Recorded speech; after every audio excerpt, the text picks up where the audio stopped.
Raymond Kenny, a disgruntled employee, unleashed a virus and walked away. 4 hours later... And now here with a few words about what's in store for the future of Ubisoft. Please welcome to the stage Ubisoft co-founder and CEO, Yves. And I think this new product is going to revolutionize the way players interact with each other.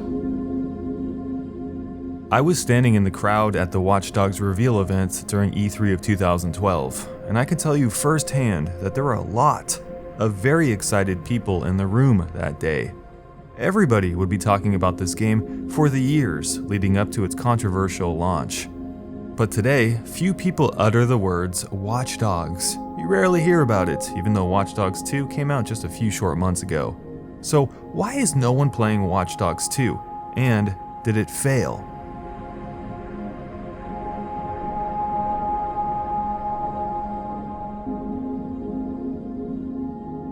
Watch Dogs was one of the biggest stories in 2014, but for all the wrong reasons. It was to be the most groundbreaking and innovative game since Grand Theft Auto, a futuristic open-world game where anything was possible, with a mysterious action-style thriller story at the core. Aiden Pierce would lead us on a dangerous, high-stakes mission with his gray ball cap and hacking skills to bring justice to the men that killed his niece. What a cool concept for a video game. We would roam the huge urban city of Chicago by foot, car, boat, or otherwise, hacking into society, fighting for the good, destroying the bad, with competitive and co-op online features to boot. Honestly, it sounded like a dream game, not ironically a game that Ubisoft announced would be the first of a new, long-standing franchise of open-world games. But it didn't turn out that way. For all the marketing and hype, Watch Dogs ended up average in pretty much every department. The concept was great, but the story and how it played out sucked. Aiden Pierce himself was weak, his demeanor and attitude neither compelling, likable, or attractive. The story was bone dry, the city of Chicago nothing like what we had envisioned, and the moment-to-moment gameplay was uninspired, save the very rare instance that Watch Dogs would actually try to use its hacking mechanic in an interesting way. But this was all very quickly overshadowed by the blatant graphical downgrade that was ill-announced prior to the game's release. The unused graphical files were found hidden in the game by modders, turned off for reasons that Ubisoft would later try to justify as performance-related. It was a slap in the face. The dazzling E3 demos turned out to be literal bait to influence pre-order and day one sales. So when the smoke cleared and Watch Dogs was exposed for what it truly was, over 7,000 users on Metacritic took to the scorecard and gave the game an average of a 5.5 and critics a 7.4. Basically, a travesty. Watch Dogs 2 came to us 2.5 years later in November of 2016. For those who were burnt by the original game and decided to pass on Watch Dogs 2, you may have missed out on a really good game. Ubisoft took our feedback, surprisingly, and delivered us a great story in Watch Dogs 2, a more charming cast of characters, and a less severe tone in general. It was exactly what the first game should have been to many. But most importantly, we weren't lied to. It was a game that made do on what was promised. And in our industry, that counts for a whole hell of a lot. However, for many of us, we never saw how great Watch Dogs 2 could be, simply because we didn't buy it. The original Watch Dogs broke the record for the highest day one sales of any game in the history of Ubisoft, and was the highest selling game of all time in the UK. Within the first 6 months thereafter, Watch Dogs sold 9 million units, with a huge percentage of those sales coming in as pre-orders. This success can be attributed to, mostly, Ubisoft's misleading trailers during gaming conventions leading up to its launch, and of course, just being a new IP in general. So this hype only continued, and after 7 short months, Watch Dogs sold over 11 million copies. But we were cautious with Watch Dogs 2, and after the same amount of time, 7 months, Watch Dogs 2 has sold somewhere in the range of 3 to 4 million copies on all systems, outsold by its predecessor 3 to 1. It is a small sales figure, yes, especially in an era where video games can cost several $100 million to create. I think most players, especially those who pre-ordered the original, practiced the wait-and-see method with Watch Dogs 2. The wait-and-see approach is exactly what it sounds like. It's when players hold off on buying a game because they are hesitant about the quality or the future of the product. In the case of Watch Dogs 2, it's really simple. We were just burnt by Watch Dogs, the lying and the scumbaggery, and didn't want to be deceived again and have our money wasted. Not to mention, No Man's Sky came out a few months prior, and we all know how that went.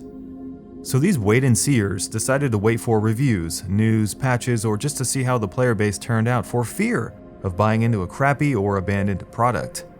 In other cases, players simply decided to wait for sales.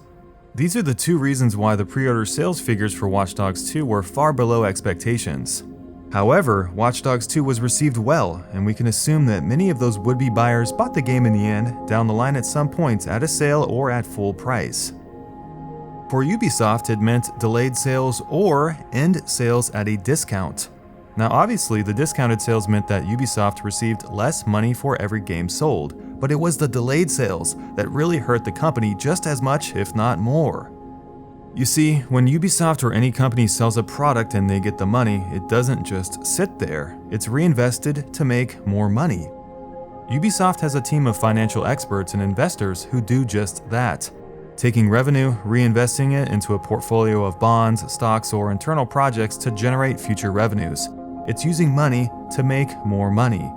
So when potential buyers of Watch Dogs 2 decided to wait 3, 6, or maybe 8 months before purchasing the game, Ubisoft loses out on the potential to do just that. It's a huge amount of missed revenue for the company. This is exactly why companies really do everything in their power to get you to pre-order their games at full price. It's to maximize these revenues, reinvest it smartly, and grow the company with the quick turnaround. Now, Ubisoft said that they expect the bulk of the sales of Watch Dogs 2 to come several months after the launch, knowing that they lost out on many of these day one and early adopter sales due to the wait-and-see effect. So what that means is we expect to see steady, progressive growth for the player base throughout the life cycle of Watch Dogs 2. But did it turn out that way? Unfortunately for Ubisoft, the exact opposite has happened with Watch Dogs 2. Instead of player growth over time, we instead see the classic pattern for a new video game: high player counts initially and a linear decrease over time. For several months, Watch Dogs 2 hovered around 5,000 to 8,000 players, which in itself is a very low number for a new AAA game.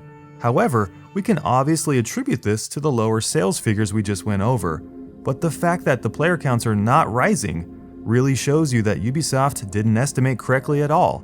There was no late boom in sales for Watch Dogs 2, and the player count base is not growing at all. And the same goes for Twitch viewership. If you can't drive engagement of an open-world, multiplayer AAA game on Twitch and competes with GTA 5, a game that released 4 years ago, then you've done something wrong with Watch Dogs 2.